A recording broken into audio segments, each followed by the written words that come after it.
Good morning students. Welcome to Engineering Mathematics 1. I am Kalai Chelvi from Shankar Polytechnic College. Engineering Mathematics 1, you have 5 units. First unit, Algebra and Basics of Complex Number.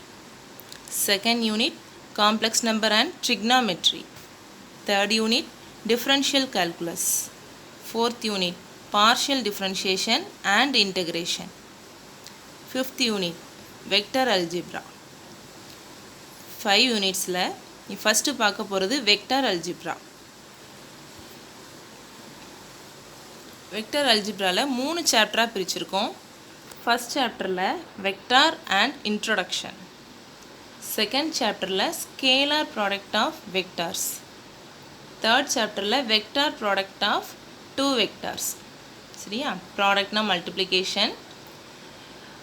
Vector இன்ட்ரோடக்ஷனில் என்ன பார்க்குறோன்னா definition of vector, அதோட types, addition and subtraction of vectors, properties எல்லாம் பார்க்குறோம். அப்புறம் direction cosine, direction ratio. சரியா? இதில் 2 mark வரும். இந்த சாப்டரில் உனக்கு 2 மார்க்ஸ் வரும். 1 வேர்ட் நிறைய இருக்குது. சரியா? கவனிச்சுக்கோ. ஃபஸ்ட்டு சாப்டர் கவனிக்கலாம். வெக்டார்னு சொல்லும் போதே உனக்கு இன்னொரு டேர்ம் ஞாபகம் வரணும், ஸ்கேலார். சரியா? ஸ்கேலாருங்கிறது என்னது? Scalar quantity. ஒரு ஸ்கேலார் குவான்டிட்டினா என்னென்னா, it has magnitude but is not related to any direction in space. Scalar அளவுனா என்னென்னா, அதுக்கு மேக்னிடியூட் இருக்கும். மேக்னிடியூட்னா எண் அளவு இருக்கும். Not related to any direction in space. Direction கிடையாது, திசை கிடையாது. ஒரு அளவு அளந்து பார்க்குறோம். சரியா? ஒரு சாதாரண டிஸ்டன்ஸ் ஞாபகம் வச்சுக்கோ. டிஸ்டன்ஸ் எப்படி சொல்லுவோம்? இங்கேருந்து ஒரு 5 கிலோமீட்டர் அப்படின்னு சொல்லும்போது அதில் திசை கிடையாது, எண் அளவு மட்டும் இருக்குது. 5 கிலோமீட்டருங்கிற எண் அளவு மட்டும் இருக்குது. அப்படி இருந்ததுன்னா அது ஸ்கேலார் குவான்டிட்டி. சரியா? ஒரு அளவு திசை கிடையாது, வெறுமன அளவு மட்டும் இருக்குது, எண் அளவு மட்டும் இருந்ததுன்னா ஸ்கேலார் குவான்டிட்டி. அதுக்கு example mass, volume, density, temperature, work, real number, அது எல்லாமே சாதாரண ஸ்கேலார் குவான்டிட்டி தான். அடுத்து நம்ம பார்க்க போகிறது வெக்டார் குவான்டிட்டி. வெக்டார் குவான்டிட்டியில் என்னன்னு பார்க்கலாம். It has magnitude and is related to a definite direction in space. அதுக்கு மேக்னிடியூடும் உண்டு, டெஃபினைட் டைரக்ஷனும் உண்டு. சரியா? எண் அளவும் உண்டு, திசையும் உண்டு. ரெண்டும் சேர்ந்து இருக்கிற ஒரு அளவை நம்ம என்னன்னு சொல்லுவோம்னா வெக்டார் குவான்டிட்டின்னு சொல்லுவோம். Example displacement. டிஸ்டன்ஸ்க்கும் டிஸ்பிளேஸ்மெண்ட்டுக்கும் என்ன வித்தியாசம்னு பார்த்துக்கோ.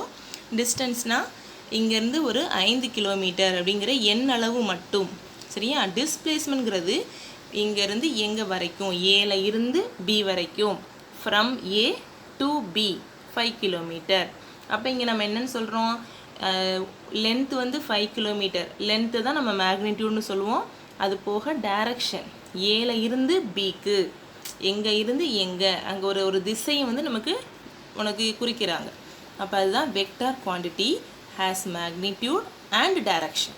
சரியா? அப்படி இருந்ததுன்னா வெக்டார் குவான்டிட்டி. அதுக்கு example displacement, velocity, acceleration, momentum, force. இது எல்லாமே என்னது? வெக்டார். இது எல்லாத்துக்குமே உனக்கு ஒரு எண் அளவும் உண்டு, திசையும் உண்டு. Notation of a vector. ஒரு வெக்டாரை நம்ம எழுதும் முறை. வெக்டாரை எப்படி எழுதுவோம்? நமக்கு தெரியும், a vector is a directed line segment. சரி? அது வந்து ஒரு directed line segment தெரியும். அது ஒரு எண் அளவும் உண்டு, டைரக்ஷனும் உண்டு. The length of the segment is called magnitude of the vector. சரியா? மேக்னிடியூட் அப்படின்னா என்னென்னா வேறு ஒன்றும் கிடையாது, லென்த்து தான். அந்த வெக்டாரோட லென்த்து, வெறும் லென்த், எண் அளவு என்னன்னு சொல்லுவோம்? மேக்னிடியூட்னு சொல்லுவோம். அடுத்து direction is indicated by an arrow. சரியா? திசையை எப்படி குறிக்கிறது? ஏலேருந்து பிக்கு போகுது அப்படிங்கிற திசையை எப்படி குறிக்கிறது? பை அன் ஆரோ.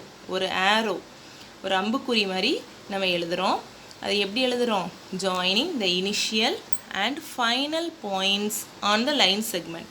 அந்த லைன் செக்மெண்ட்டில் ஆரம்ப புள்ளியவும் இறுதி புள்ளியும், ஃபைனல் பாயிண்ட்டையும் ஜாயின் பண்ணி ஏபின்னு எழுதிக்கிறோம். ஏங்கிறது ஆரம்ப புள்ளி, பிங்கிறது இறுதி புள்ளின்னு வச்சுக்கிட்டோன்னா அது எப்படி எழுதணும்னா ஏபின்னு எழுதி அதுக்கு மேலே ஒரு ஆரோ போடணும். அதை வந்து ஏபி வெக்டார்னு வாசிக்கணும். சரியா?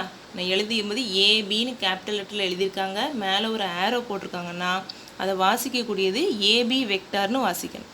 Magnitude of the vector is AB equal to modulus AB vector.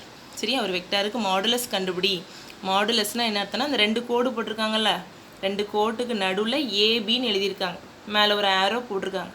அதை எப்படி வாசிக்கணும்னா மேக்னிடியூட் ஆஃப் த வெக்டார் இல்லைன்னா modulus of the vector AB. சரியா? ஏபி வெக்டாரோட மாடுலஸ்ன்னு அர்த்தம். அதை வெறுமனே ஏபின்னு கூட எழுதலாம். சரியா? நீ வந்து என்ன செய்யலாம், மேலே ஆரோவும் போடாமல் ரெண்டு சைடும் கோடும் போடாமல் எழுதினாலும் அது வெறுமனே எண் அளவு மட்டும்தான் குறிக்கும்.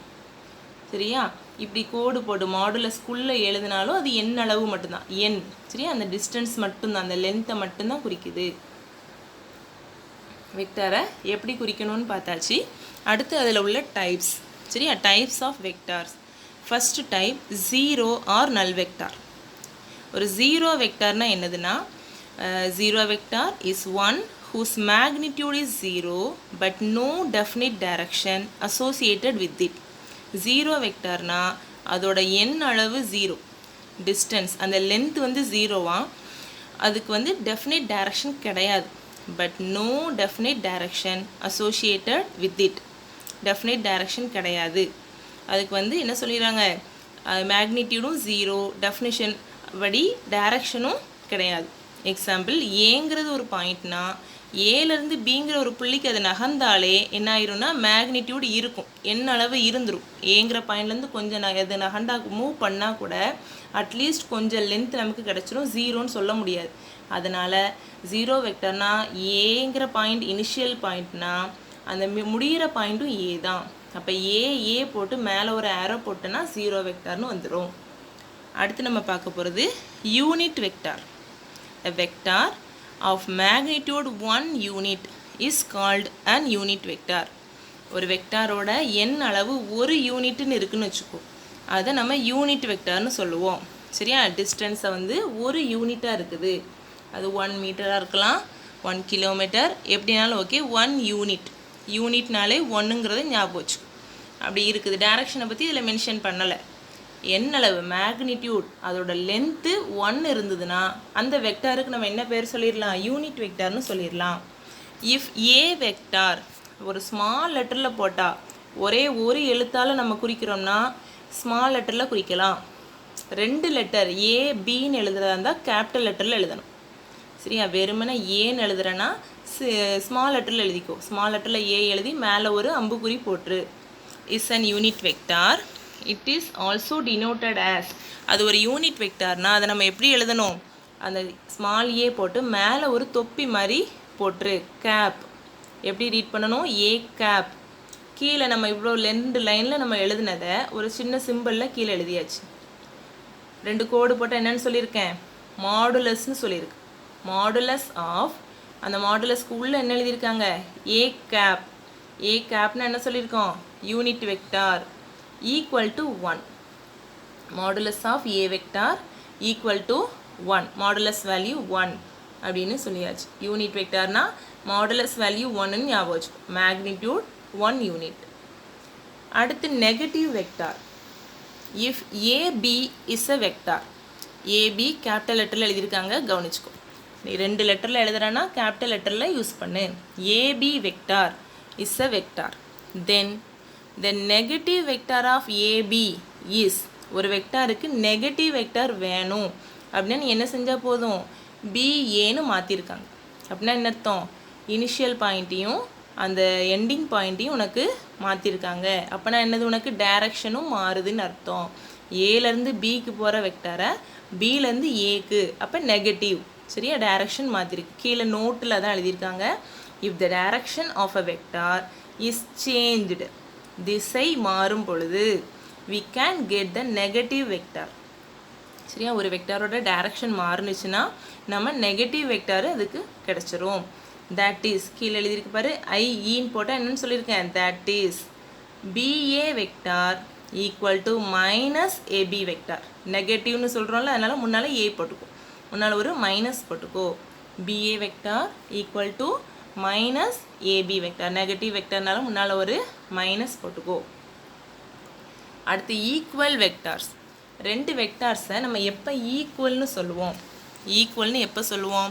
ரெண்டு வெக்டார்ஸ் இருக்குது, same magnitude and same direction.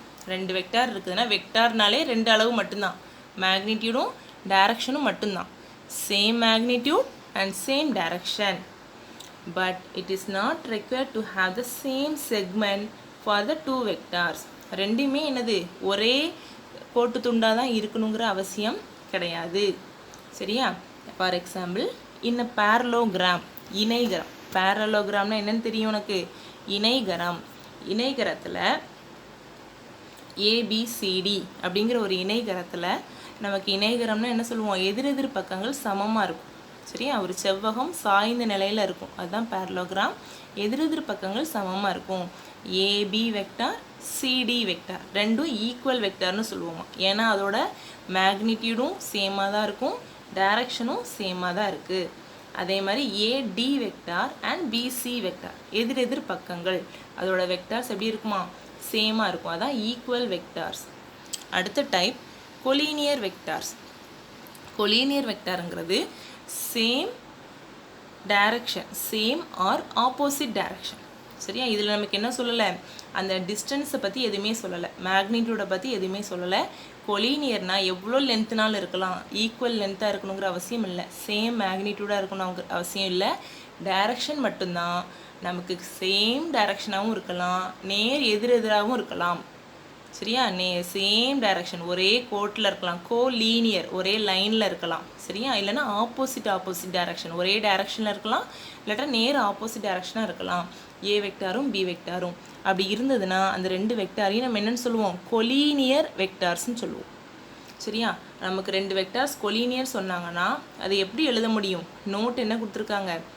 One is a numerical multiple of the other. எண் அளவை பற்றி சொன்னால எவ்வளோ நீளனாலும் இருக்கலாங்கிறது, அதில் ஒரு என்ன ஒரு சின்ன ஒரு இது சொல்லியிருக்காங்கன்னா, ஒரு வெக்டார் ஏ வெக்டாருங்கிறது மல்டிபிள் ஆஃப் அதர். மல்டிபிள்னா என்னது? ஏதாவது ஒரு எண்ணோட மடங்குன்னு சொல்லலாம். K into B vector, B வெக்டாரோட எண் அளவு இன்ட்டு கே. அது வந்து கொலீனியர் வெக்டாரோட ஒரு பண்பு.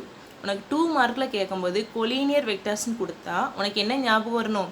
ஒரு வெக்டாரை equal to K into B வெக்டார்னு எழுத முடியணும். கேங்கிறது எந்த நம்பரானாலும் இருக்கலாம், 2, 3, 4, -1 எதுனாலும் இருக்கலாம். அடுத்து பொசிஷன் வெக்டார். பொசிஷன் வெக்டார் இது உனக்கு ரொம்ப ரொம்ப ரொம்ப முக்கியமாக தெரியணும். பொசிஷன் வெக்டாருங்கிறது பிங்கிறது any point in the space. ஸ்பேஸ்னால் நீ ஒரு கிராஃப் ஞாபகம் வச்சுக்கோ. XY Z உண்டு, இப்போதைக்கு நான் உனக்கு XY சொல்கிறேன். சரியா? பிங்கிறது any point in the space and O is the origin. ஓங்கிறது ஆதி புள்ளி. அந்த ஆரிஜினில் இருந்து பி, ஓவும் பியும் ஜாயின் பண்ணனா, சரியா? ஓவும் பியும் ஜாயின் பண்ணு ஒரு கோட்டு துண்டு கிடைக்கும். அதேமாதிரி டைரக்ஷனும் கிடச்சிட்டு ஓவில் இருந்து பிக்கு அப்படின்னு சொல்கிறோம். சரியா? பிங்கிறது 1,2 இருக்கலாம், -1, -2 இருக்கலாம், எந்த புள்ளியானாலும் இருக்கலாம். பிங்கிறது ஒரு பாயிண்ட், ஓங்கிறது ஆரிஜின், ரெண்டையும் ஜாயின் பண்ணோன்னா ஓபி வெக்டார். அதை நம்ம என்னன்னு சொல்லுவோம்? Is the position vector of the point P. பிங்கிற புள்ளியோட பொசிஷன் வெக்டார். பொசிஷன் வெக்டார் இந்த வார்த்தையை படித்து வச்சுக்கோ. பொசிஷன் வெக்டார்னால் என்னது? ஆதி புள்ளியிலேருந்து ஆரம்பிக்கணும், ஆரிஜின்லேருந்து ஆரம்பிக்கணும், ஓலேருந்து. இப்போ ஏபிசிடின்னு 4 பாயிண்ட் கொடுத்துருக்காங்க. அப்படி கொடுத்துருந்தாங்கன்னா 4க்கும் பொசிஷன் வெக்டார் கண்டுபிடினா நீ எப்படி எழுதணும்?